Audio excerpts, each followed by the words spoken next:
हरे कृष्णा, राधे राधे। कैसे हैं आप सब लोग। आप सभी का स्वागत है आपका अपने चैनल कृष्णा प्यारे सखा में। तो दोस्तों, कार्तिक का पवित्र माह और दीपदान का बहुत अधिक महत्व है। बस अब कुछ ही दिन शेष बचे हैं इस महीने के। अगर आपने अभी तक इस महीने में ये दीपदान नहीं किया तो ज़रूर से कीजिए, और आप ये वीडियो को पूरा ज़रूर से देखिए, ध्यान से देखिए, तभी आपको सारी बातें समझ में आएंगी। ये है तुलसी की कुछ सूखी लकड़ियाँ। एक पेड़ तुलसी माता का जो था वो पहले सूख गया था, उसकी मैंने इस तरह से लकड़ियां सुखा के रख दी थी। तुलसी दीपदान का बहुत अधिक महत्व है। कार्तिक के महीने में तुलसी दीपदान आप जरूर से करें। अगर आपके पास इस तरह से सूखी हुई तुलसी की लकड़ियां हैं तो एकादशी से पूर्णिमा तक कभी भी ये दीपदान आप जरूर से करें। अगर आपने अभी तक नहीं किया है तो फिर आप रोज़ कार्तिक के महीने में कर रहे हैं तो ये आपके लिए बहुत ही पुण्य फलों की प्राप्ति होती है।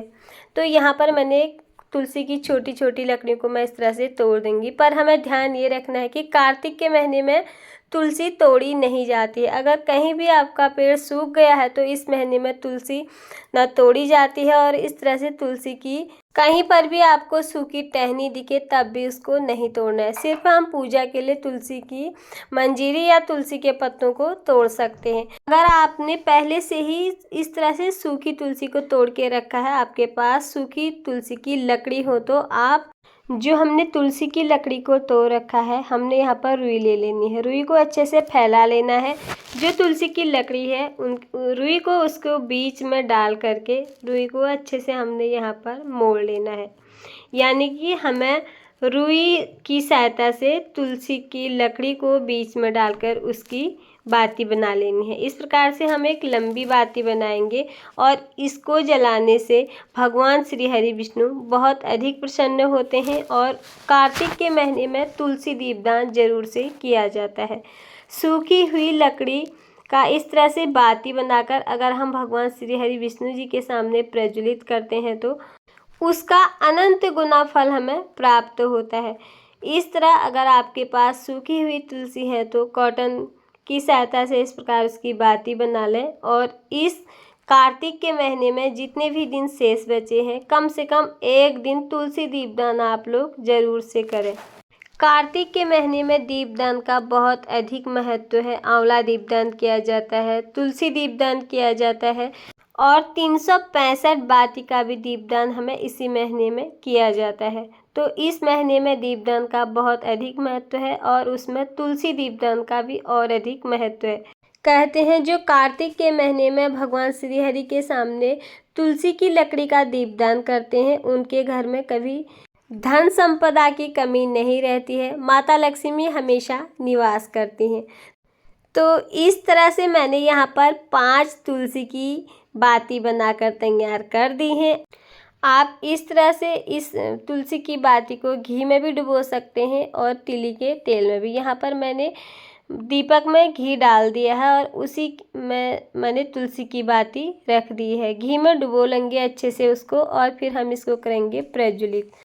दीपक में हम अच्छे से तिलक कर देंगे लाल रोली से, क्योंकि दीप पूजन बहुत ज़रूरी होता है। जब भी हम दीपदान करते हैं तो उस दीपक का पूजन करना जरूरी होता है। इस तरह से हमने इसमें लाल रोली से तिलक कर दिया है। इसमें डालेंगे थोड़े से सफ़ेद तिल। आप अगर तिल का दीपक प्रज्वलित कर रखे हैं तो उसमें तिल डालने की आवश्यकता नहीं है। अगर घी का दीपक प्रज्वलित कर रहे हैं तो फिर इसमें हम थोड़े से सफ़ेद तिल डाल देंगे। फिर इस तरह से दीपक को प्रज्वलित कर लेंगे।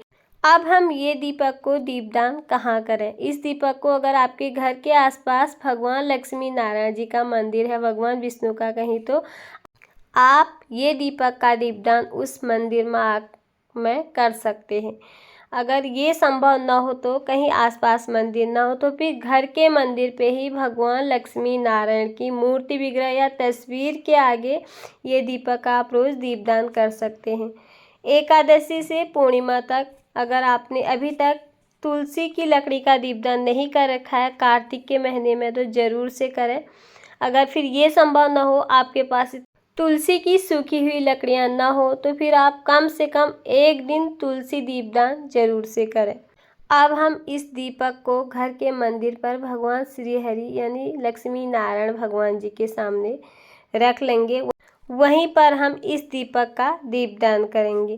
तो दोस्तों यही थी मेरी आज की वीडियो। कार्तिक के महीने में तुलसी की सूखी हुई लकड़ी का बाती किस प्रकार से बनाएं और उनका दीपदान कैसे करें। आपको वीडियो अगर थोड़ी बहुत भी यूजफुल लगे, आपको वीडियो पसंद आए तो प्लीज़ वीडियो को लाइक और चैनल में पहली बार आए हैं तो चैनल को सब्सक्राइब ज़रूर से कर दीजिएगा। फिर मिलती हूँ आप लोगों से किसी और वीडियो में। तब तक के लिए आप सभी को हरे कृष्णा, राधे राधे। आप सभी का ये वीडियो देखने के लिए बहुत बहुत धन्यवाद।